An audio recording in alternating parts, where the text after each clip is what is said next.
production and distribution of City Club forums on IdeaStream Public Media are made possible by PNC and the United Black Fund of Greater Cleveland, Incorporated.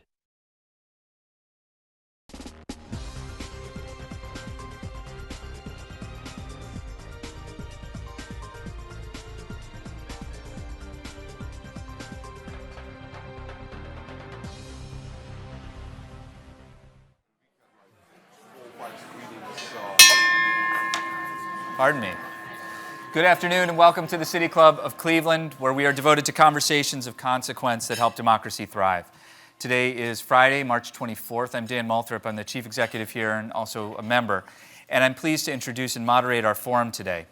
It's a conversation with two extraordinary filmmakers, Evgeny Afanevsky, Director of Freedom on Fire, Ukraine's Fight for Freedom, and Lesya Kalynska, Director of A Rising Fury.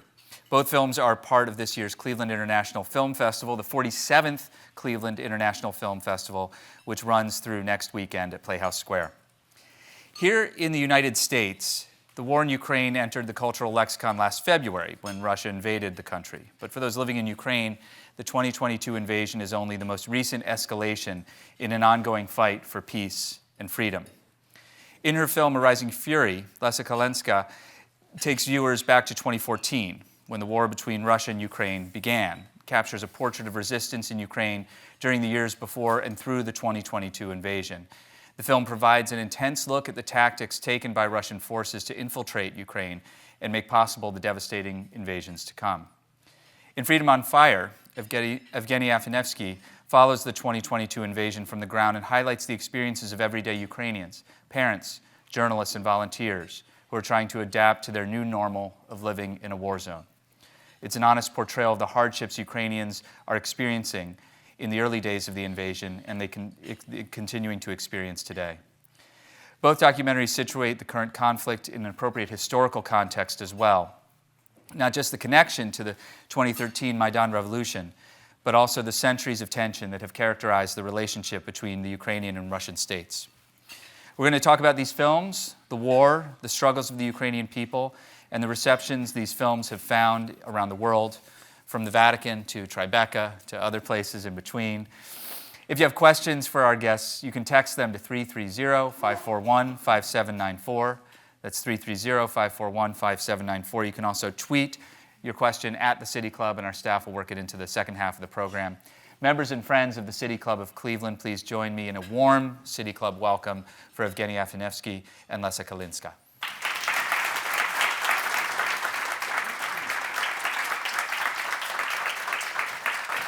So congratulations to you both on two extraordinary works of art. And I'd like to ask you both to share with us the story of kind of why you made these films. And Lesya, I hope we can start with you. First of all, thank you everybody for your interest to Ukraine and Ukrainian cinema, and I'm so grateful and honored to be here in this historic place in City Club, and also we are very grateful to Cleveland Film Festival for hosting our film. I was born and raised in Kyiv, Ukraine, and when I was a child, it was still Soviet times, and Ukrainian history was literally erased. So Russian Empire and Soviet Union did everything possible to erase Ukrainian history, and I was learning it through bits and pieces of history of my own family, who and when and how was persecuted. And my grandmother and my father, they didn't like talking about it that much because it was still very dangerous. And eventually my father actually had to immigrate from Soviet Union as political immigrant. And I was really impressed by the revolution that is not that well known in America, Revolution on Granite, in 1990. I was almost a child, very young, but it impressed me so much. It felt like the history unfolding in front of your eyes, and this revolution actually it had a big influence on proclamation of Ukrainian independence in '91. So at that time, I wanted to do something about that revolution, but I was too young. I was just writing some articles about it. And then later, when Orange Revolution happened, I was in New York making my first narrative film. I also couldn't make it. So when Maidan started, I just bought a ticket and flew to film the revolution. So I started filming in 2013, and then my co-director Ruslan Batitsky joined me, and our producer Steve Collins, our American producer in 2016, and our Norwegian producer Jonathan Borgli from Norway. So initially, I wanted to make a film about revolution. I was there day and night for the first all 3 months and after the revolution. But then one of our characters volunteered to go to the front line, Pavlo, and we just decided to continue. And we were basically continuing filming, waiting for Ukrainian victory, but it was just not happening for many years. So we just kept filming. We finished filming in 2022 when the full-scale invasion started. So basically it's like a 9-year journey, but our story starts in 2007 with our main character. He shared with us his photos. So basically our main character appears in the beginning as this young boy, and now he's gray. So for me, it was this attempt to create a film about contemporary Ukrainian history, about Russian invasion to Ukraine through the story of regular people, of everyday heroes, from the point of view of Ukrainians. Lesya Kalynska's film is A Rising Fury, and I'll just mention that it's playing tonight, Friday, the 24th at 5 p.m. at the KeyBank State Theater as part of the film festival, the Cleveland International Film Festival. Evgeny Afanesky, your film Freedom on Fire, Ukraine's Fight for Freedom, is screening on Saturday, the 25th at 2:20 in the afternoon. Tell us a little bit about why you made this film. It wasn't your first film about a revolution and political tension in Ukraine. In 2013, first of all, thank you everybody, and thank you for helping to spread the word and give chance for the voices of Ukrainian people to be heard across the country, and specifically here in Cleveland. In 2013, I found myself on Ukrainian Maidan, exactly like you, and combined a lot of cinematographers around me, and we did a movie called Winter on Fire, which literally captured amazing spirit of Ukrainian nation, unity, something that I, as the kid, never saw in my life, something that moved me, changed me. So 2013, 2014, I documented Ukrainian Maidan, or Revolution of Dignity, which really was the beginning of unification of the nation, and also, as we see today, was the beginning of the war. Because with the victory of Maidan, the real war broke in Ukraine. Putin unleashed his annexation of Crimea and invasion of Ukrainian territories. That's when the war started. In 2014, I finished my movie Winter on Fire, Ukrainian Fight for Freedom, which was later also Oscar nomination, Emmy nomination. But for me, I also continued filming in 2014-15, annexation of Crimea, Donetsk airport, Debaltseve, Ilovaiskiy Kotel. And when many of my friends were asking if I'm planning to do the movie, I said, I don't think I will be continuing this because I want to tell more international stories, which I did. I did Syrian story, I did some other stories. I was hoping that many Ukrainian filmmakers will bring their movies, their stories, like you guys, about the war that broke. And that was a real hope, because I didn't want it just to focus on Ukraine. I wanted to give you ability to tell the stories. But you know, last year, at the beginning of 2022, I found myself in an interesting situation. Literally, from 2014 into 22, 8 years passed, and the world neglected the fact of the war. Not just neglected, the whole world was busy with many other issues, And you know what? Somehow 8 years of this war were neglected, which allowed to Putin, who was committing day by day crimes, war crimes, continue them. And not only continue them, unleash the full-scale war in February 2022. And realizing this fact, I not had a choice. I had a moral obligation to all my friends in Ukraine. I had moral obligation to go and continue my story that I left on Maidan and go back to Maidan and tell the whole story that happened between 14 and 2022. Something that the world unfortunately not was familiar. Something that the nation was struggling every day, fighting every day, but the world was kind of neglecting. And it also was very important to bring to the world some important lesson. Today and last year, it's still a lesson that we need to learn as the world community. It's a test for us. Because today China is aiming towards Taiwan, towards another democracy. So today we, as the democratic society, having a great moment in history to prove that we are all united.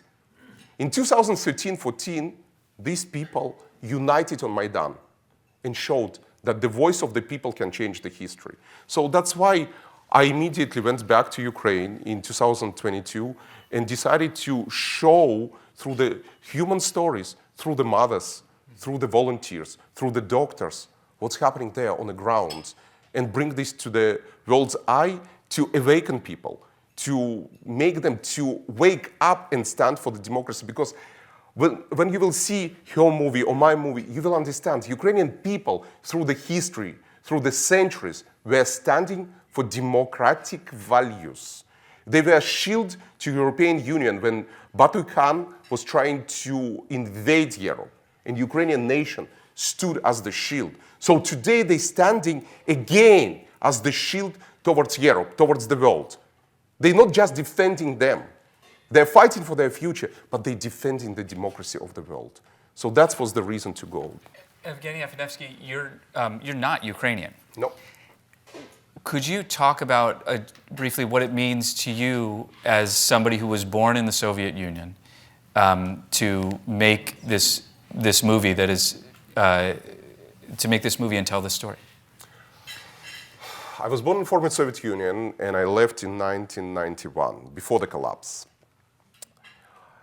You know, first of all, I'm proud American for quite a long time, and I think America gave me ability of freedom of speech, freedom of expression, freedom to be an artist and express myself. And I cherish this. I had in my history already attempts by Russia to knock me down, even being American. So I cherish what America gave me. And I think for me, when I was in Maidan and witnessed the unity of young and old, different societies, different social environments, church, different groups of the churches, different religious groups, leaders of every church. When I saw young and poor, rich and poor, young and old, it's all together achieved their victory. It's really made me to understand that that's the society that I want to bring to the world. That's some kind of a role model of society that I want to see through my art and influence people. It's a great role model to learn. That's really touched me. That was one of the main reasons to bring the Maidan story, to show the courageous people, show people who together, despite bullets, despite police batons, despite cold weather, and she can tell you how cold this weather was there, literally, they stood for their belief and they proved that together they've been able to achieve everything. So I think that's made me to tell these stories. Thank you. Lesya, you, at the end of the film, you note that the film is dedicated to your mother. Do you want to share her story? Well, it's a very sensitive subject, so it's very hard for me to talk about it, but I lost my mom in this war.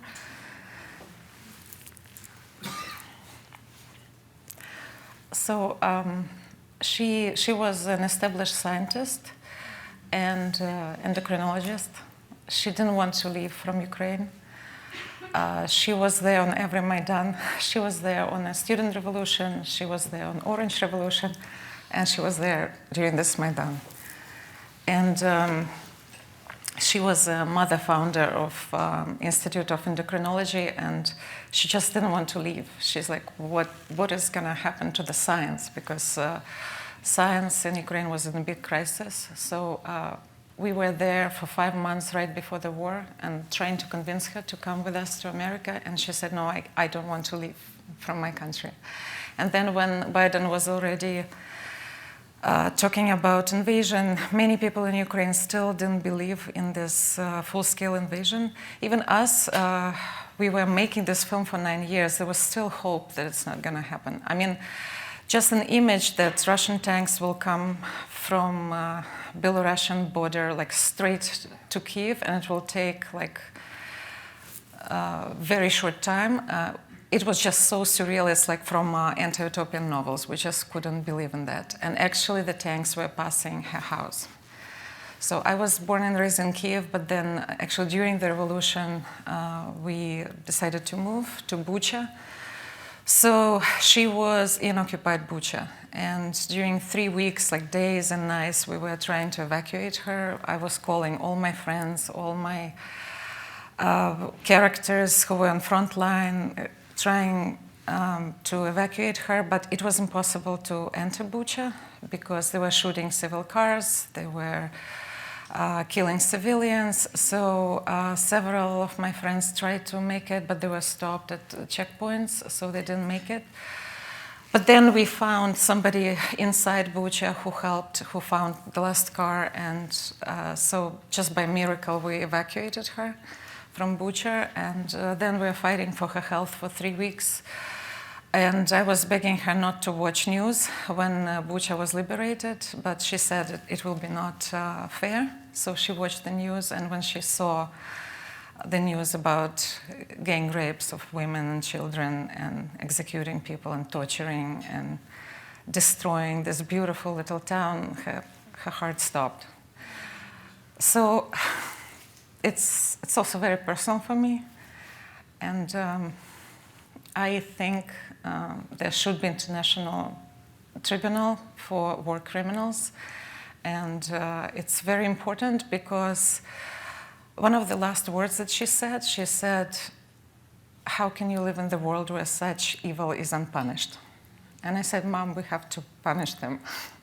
I mean, they have to be, this war criminal should be punished for what they did, and also the democratic world have to make sure of it so other war criminals don't invade other countries. So we don't give them this example of, you know, you can annex territories, you can invade other countries, you can commit war crimes against civilians. It should not happen ever again. And that's why it's very important, and I appreciate every filmmaker who risked their lives to make the stories about Ukraine nowadays. Thank you, Lesya. I should say, for the benefit of our listening audience on the radio, that Lesya Kalynska is a Ukrainian filmmaker. Her film, A Rising Fury, is playing tonight, Friday, March 24th at 5 p.m. at the Cleveland International Film Festival. Also with us is Evgeny Afanevsky, whose film Freedom on Fire, Ukraine's Fight for Freedom, will play tomorrow on the 25th.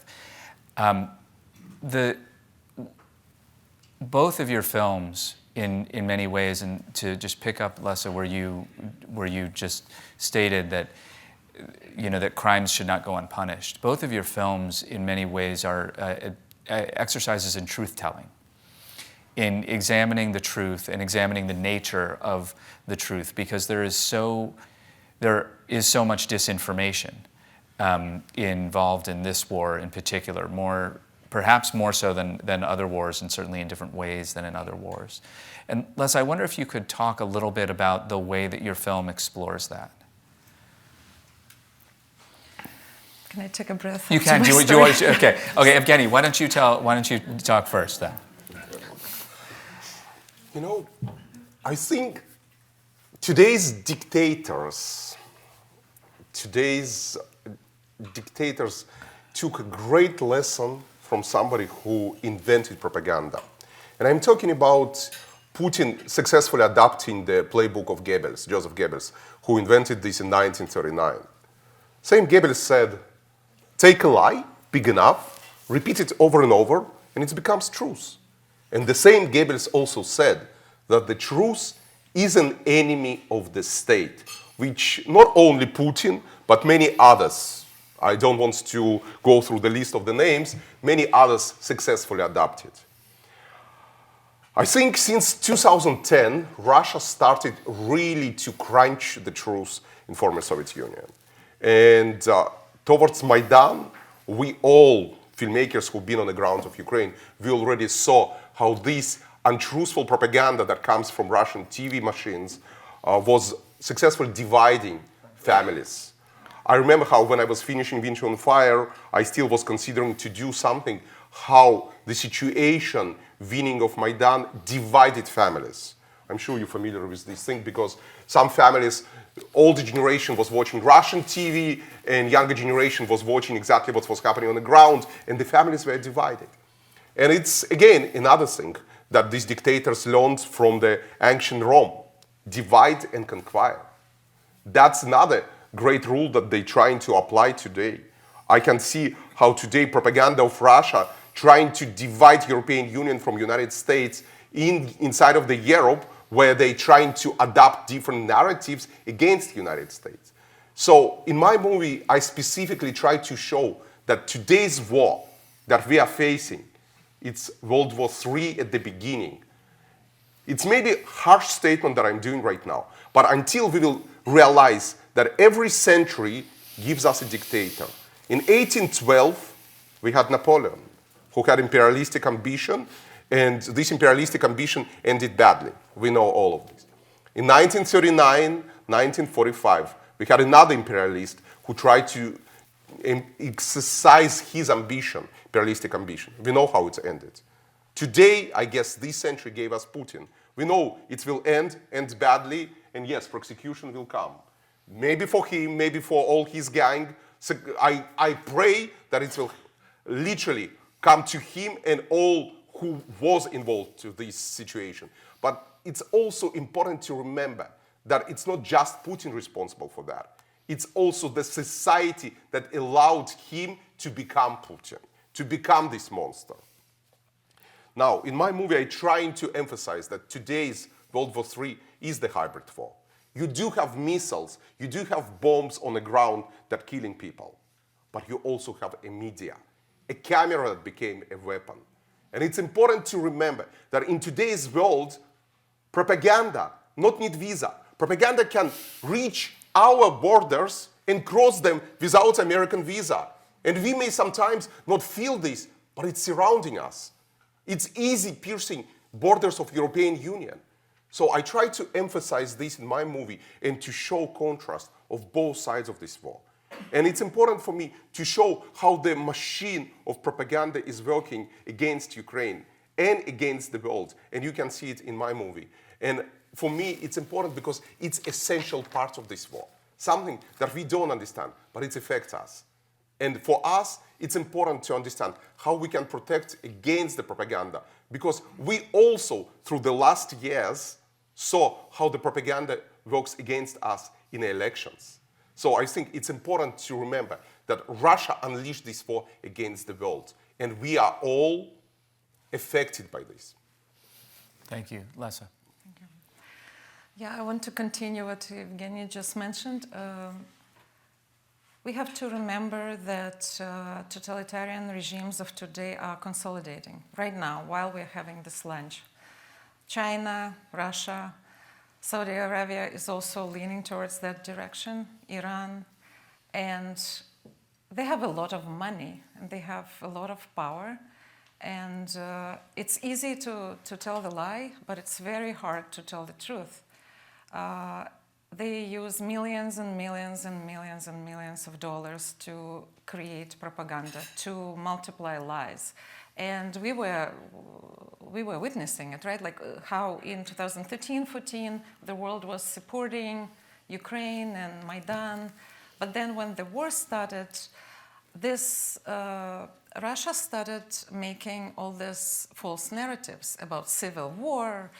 Suddenly when Ukraine became independent, Georgia became independent, Armenia became independent. Suddenly there were all these narratives that Ukrainians are fighting Ukrainians, Georgians are fighting Georgians, Armenians are fighting Armenians. So that's why they need Russian help, meaning Russian military invasion.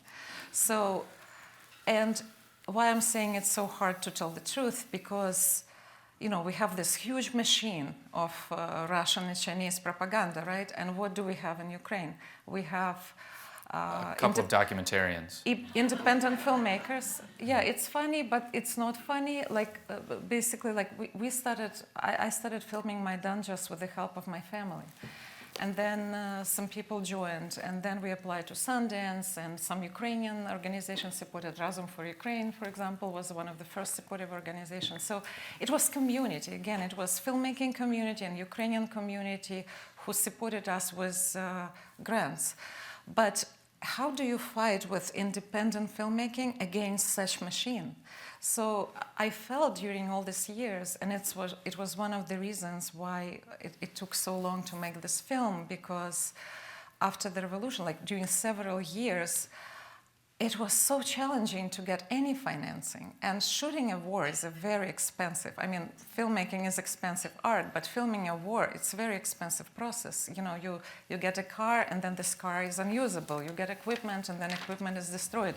So, and you have a couple of filmmakers who are trying to make this film, risking their lives and trying to tell the truth.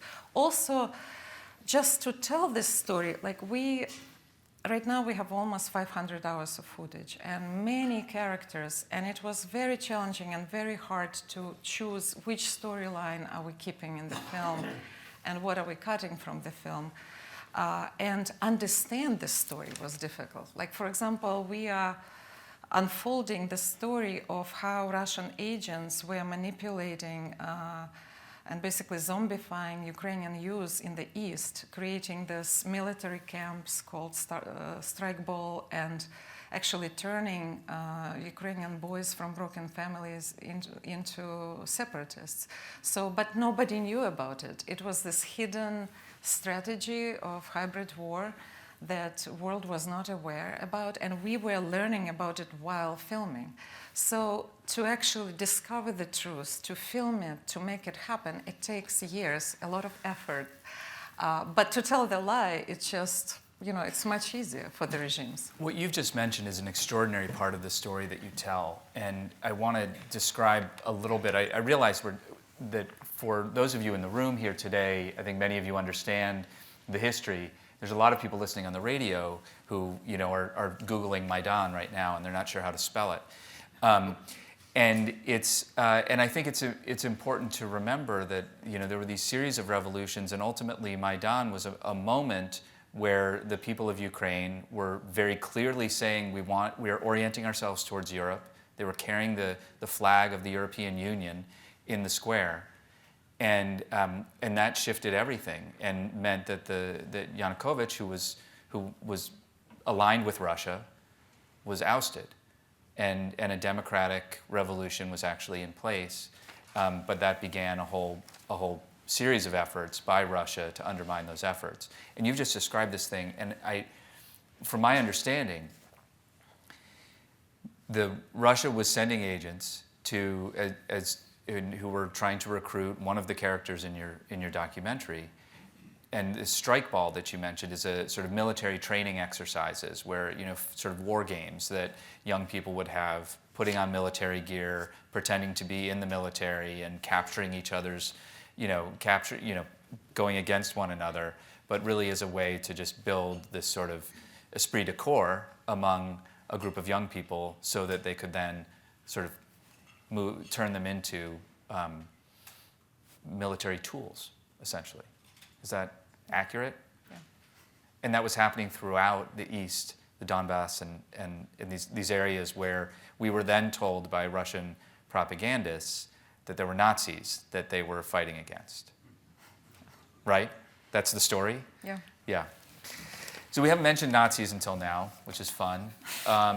And we haven't actually mentioned President Zelensky at all. And I wanted to point out that as large a figure as he is in the global kind of story, or the way the story is told to other nations, he doesn't figure prominently in the stories that both of you tell. Evgeny, I know he's instrumental to the narrative, but not to the story you tell.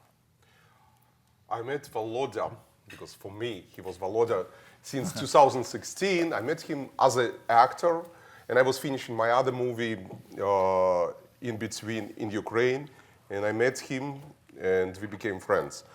But I deliberately showing him in my movie only a couple of times, and not as the president, but somebody as ordinary person, because for me, he's one of Ukrainian people who are there, who fighting in his own way for this war, and he is a son of Ukrainian nation.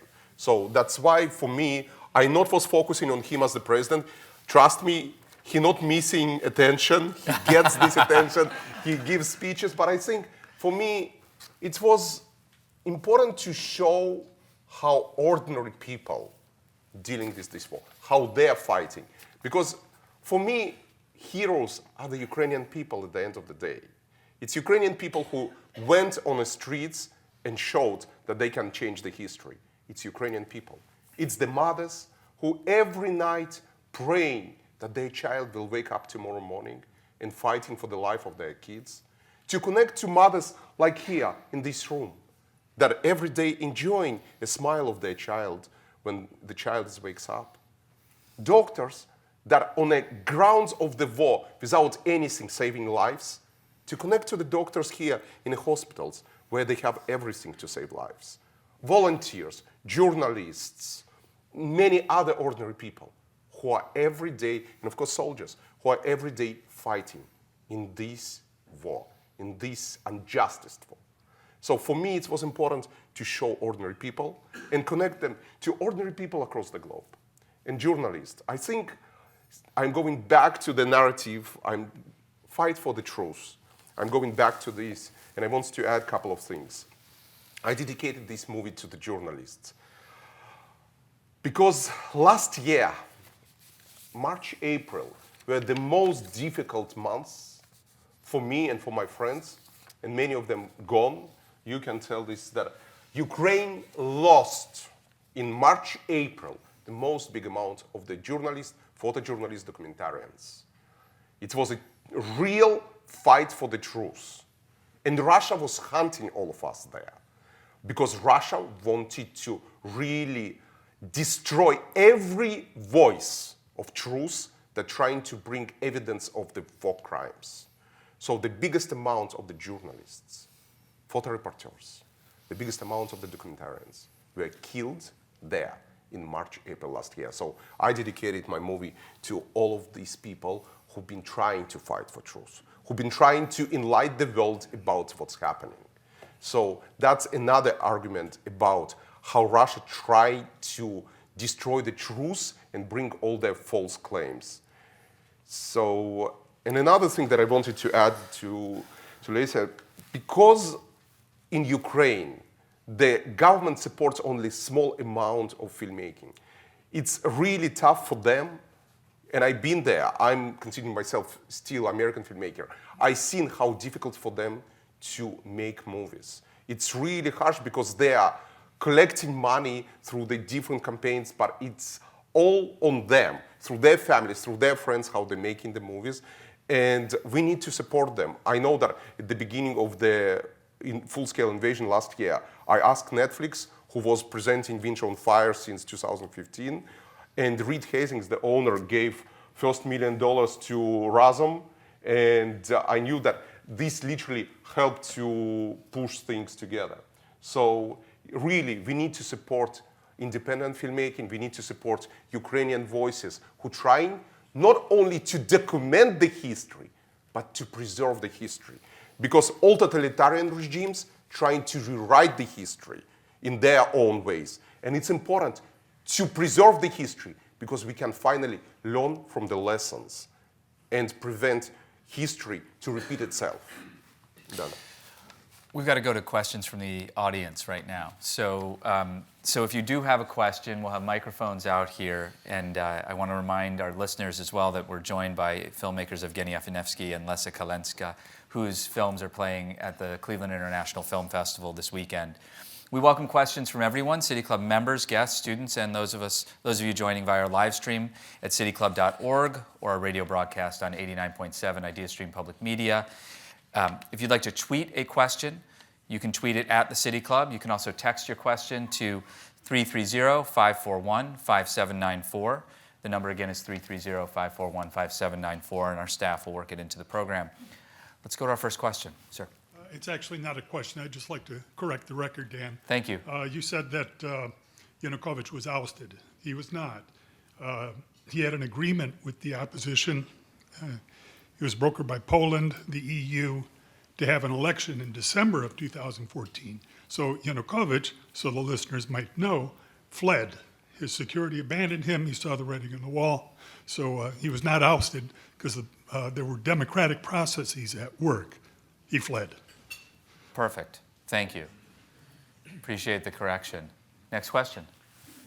Yes. What would you say to the U.S. politicians who say it's not in the best interest of the United States to support Ukraine? Lesya, you want to go first? Okay, yeah, I disagree, of course. And I think, first of all, as a democratic society, we should really fight for democratic values. This is number one. Number two, in terms of interest, I believe that Ukraine will win. But let's imagine if Ukraine loses. What happens? Now Ukraine is this borderline between democratic world and autocratic world. Putin is not going to stop. So the world will lose this buffer zone. So Putin will invade other countries. I don't know which one next, Poland or Lithuania, and then instead of sending American tanks, USA will have to send their boys to fight for NATO countries. He might invade Kazakhstan or Asia, we don't know, but he's definitely going to resurrect Soviet Union or Soviet bloc. We saw that he didn't stop after Chechnya. There was Transnistria in Moldova. There was Ossetia in the Republic of Georgia. There's Ukraine. There are all the hybrid attacks in Moldova and Belarus, obviously. So I think in the best interest of civilized world is to help Ukraine and ideally make Ukraine part of NATO. So this war does not repeat itself. So I do think it's in the best interest of civilized world to help Ukraine win and make Ukraine become a part of democratic world.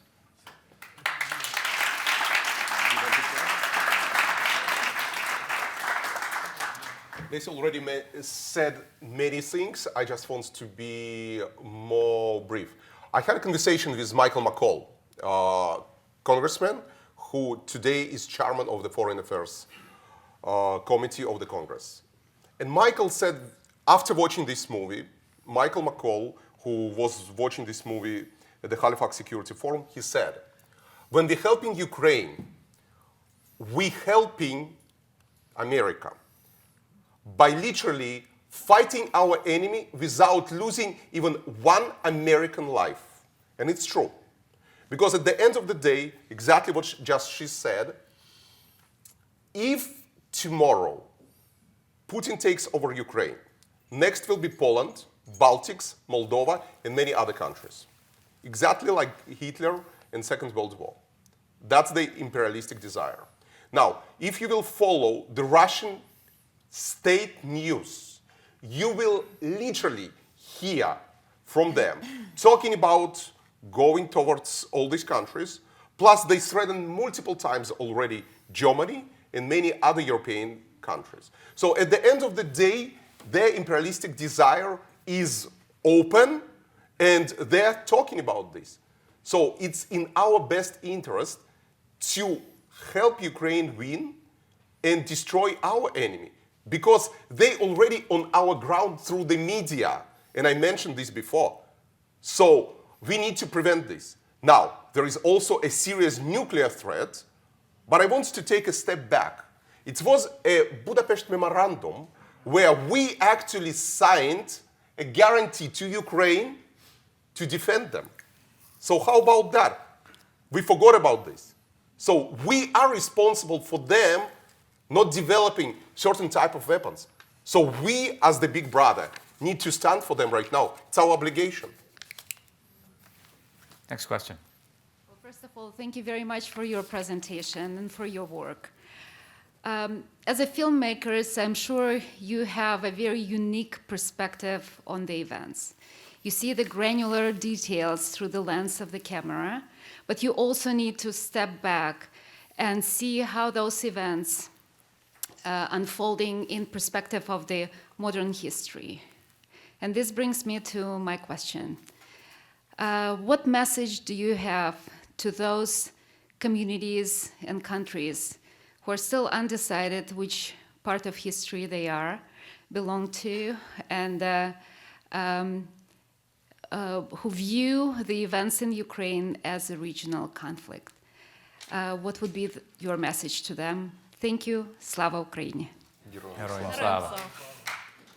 Do you want to start? You know, I will give you an example. I've been in Hungary, November last year. Hungary very influenced under the Russian propaganda. Orban is really the best buddy with Putin. Do Putin have friends? No. It's like in 1939, when Germany and Russia signed Molotov-Ribbentrop deal, and Russia was sure that they are protected from the Germans to get attacked. Do Orban don't know about that? But he trying to think that it's not will repeat in history. We need to remember that Putin not have friends. He have friends for the moment. Tomorrow, if he will need, he will go and attack Hungary. It's the lesson from the history.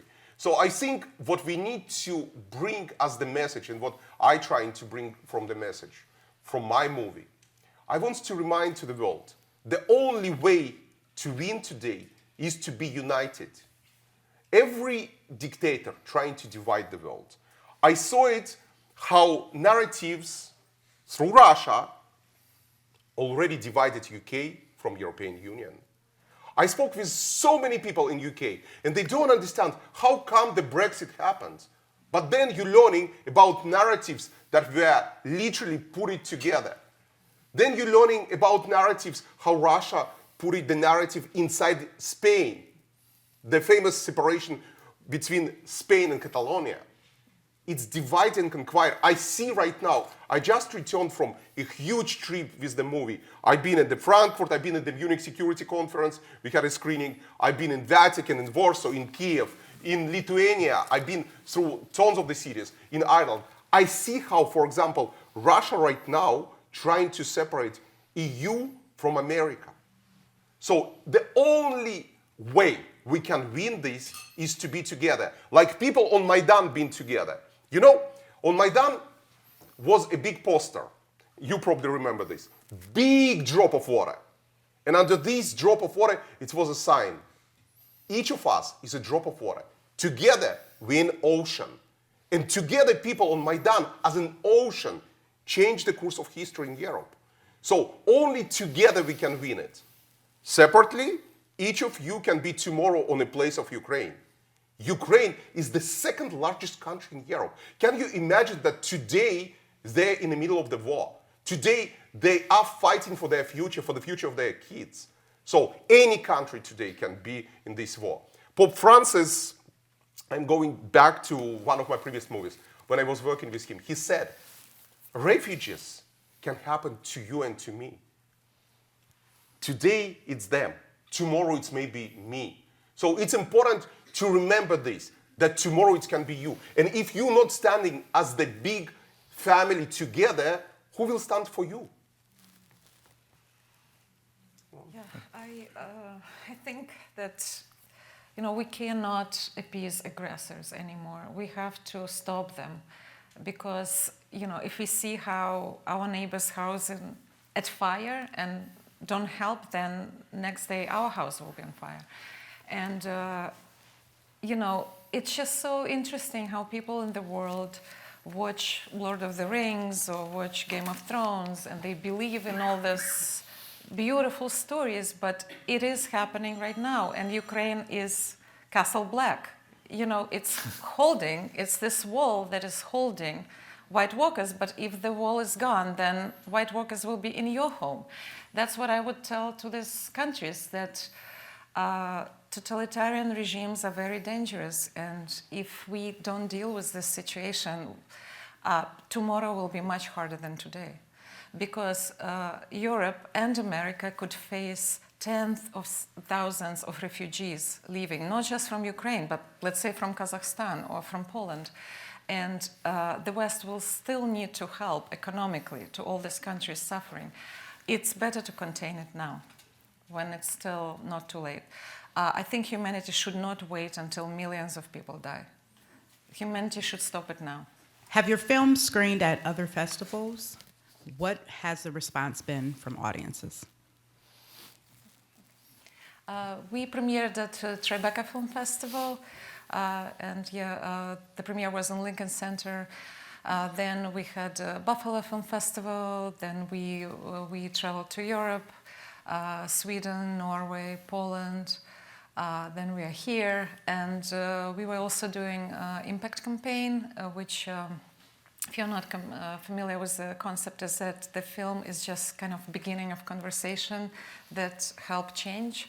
So we've been showing it to ambassadors, to universities, talking with youth, talking with decision makers. And, in some audiences, people were crying. In some audiences, they were stronger. It's a very different perception in different countries. Like, for example, in Poland, people were very scared, very scared. They were asking, do you think that Polish society is infiltrated, just like Ukrainian society? In Sweden, people were saying, we wish our cultural policy was different. We wish we put more financing into learning more about this part of the world, making more films about it. Norway is very familiar with the situation, like Finland as well. Like I remember in Norway, some Finnish guy came to me, he hugged me, and he's like, "Thank you for fighting for us." Wow. In America, some American veteran came and say, "When you next time in Ukraine, please tell your people that they're light of our civilization." It's like we've been receiving very warm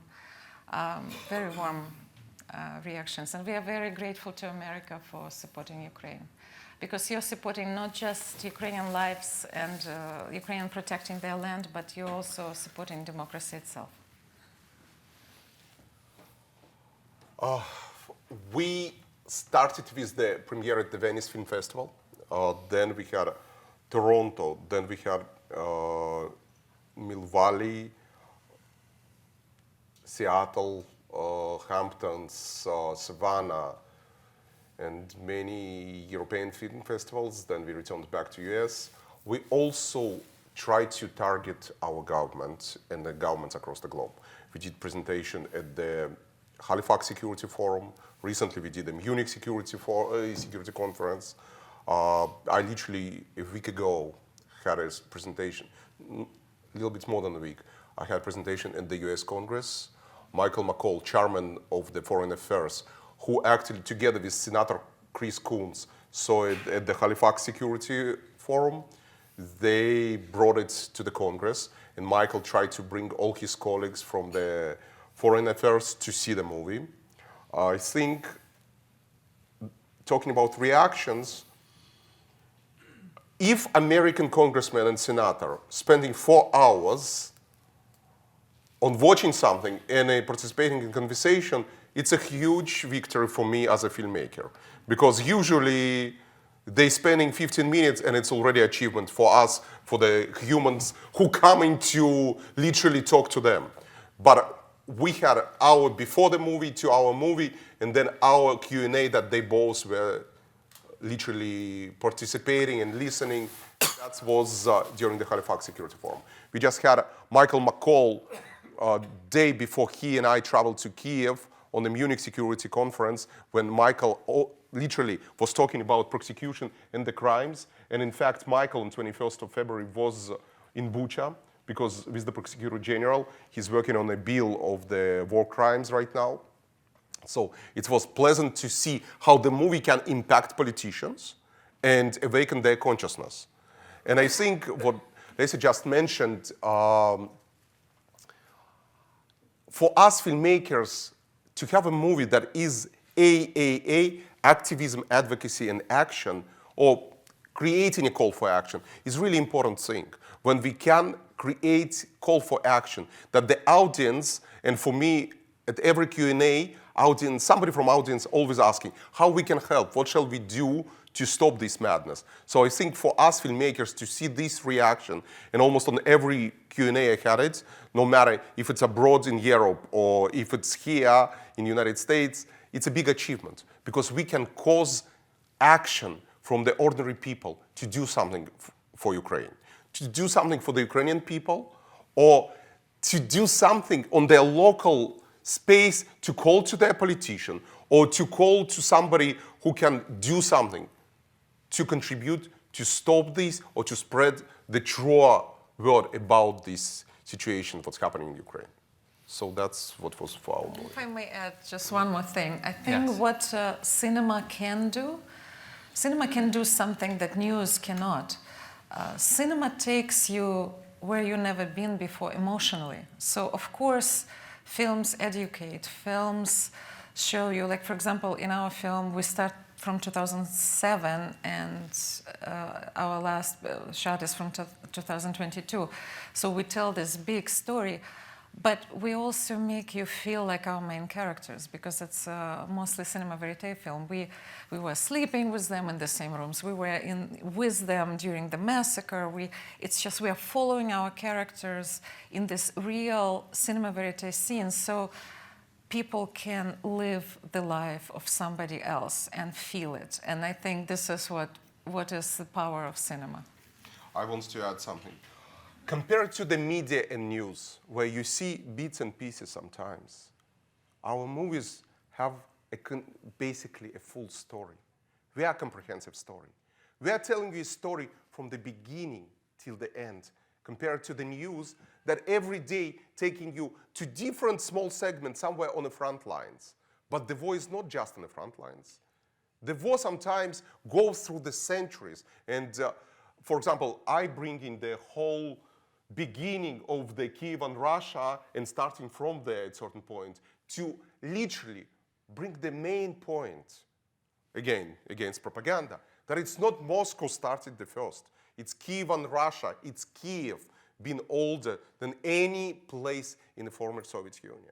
And to go from there, educating the audience in a comprehensive story where you can go through these centuries and years and be witnessing this through the lens of our cameras. And like this, we can not only educate our audience, but keep them there, going through this history, living this history, and understanding the situation. Last question. Yes, you touched upon it, but can you elaborate a little bit about the refugee situation, please? Well, that's a very, very complicated issue, because many people left, and most Ukrainians left to Europe, but some of them are here. And for example, in Warsaw, it was overwhelming how Polish people were helping Ukrainians, taking them to their homes, and here as well. Actually, we screened our film in Richfield recently, and that was an effort to fundraise for refugees. So we raised about $50,000 that went back to Ukraine to build shelters in Western Ukraine for refugees from Mariupol and Bucha and other places. So yeah, this is another thing, that how film can become a beginning of conversation for the fundraisers, for different initiatives who can help refugees. And democratic societies should definitely address this issue with a big devotion. So we are going to leave it there. If you want to hear more from either of these filmmakers, I encourage you to go see the films at the film festival. This afternoon at 5, you can see A Rising Fury. That's Lesya Kalynska's film. It's at the KeyBank State Theater. And tomorrow afternoon at 2:20 in the Upper Allen Theater, Freedom on Fire, Ukraine's Fight for Freedom. Evgeny Afanyevsky will be there. And if you ask him during the Q&A, he'll share the story about showing the film to the Pope. These 240 refugees from Ukraine. Right. It's extraordinary. So thank you both so much for joining us today. Thank you so much. Thank you.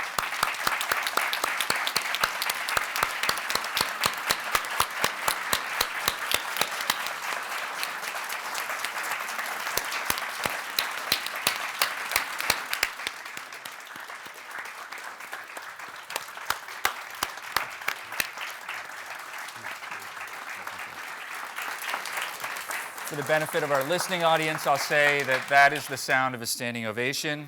Our forum today is presented in partnership with the 47th Cleveland International Film Festival, which runs through Saturday, April 1st. We're very grateful for their partnership. We'd also like to welcome guests at tables hosted by Global Cleveland and the Cleveland Council on World Affairs. Next Friday, March 31st, we welcome Rhode Island Senator Sheldon Whitehouse and Dahlia Lithwick of Slate to discuss their new books. And Wednesday, April 5th, author Lisa D'Amour will join the U.S. Surgeon General, Dr. Vivek Murthy, for a live recording of his podcast, House Calls. You can learn more about these forums and others at cityclub.org. That brings us to the end of our forum. Thank you, Evgeny. Thank you, Lesya. Thank you all for being a part of this today. Our forum is now adjourned. For information on upcoming speakers or for podcasts of the City Club, go to cityclub.org.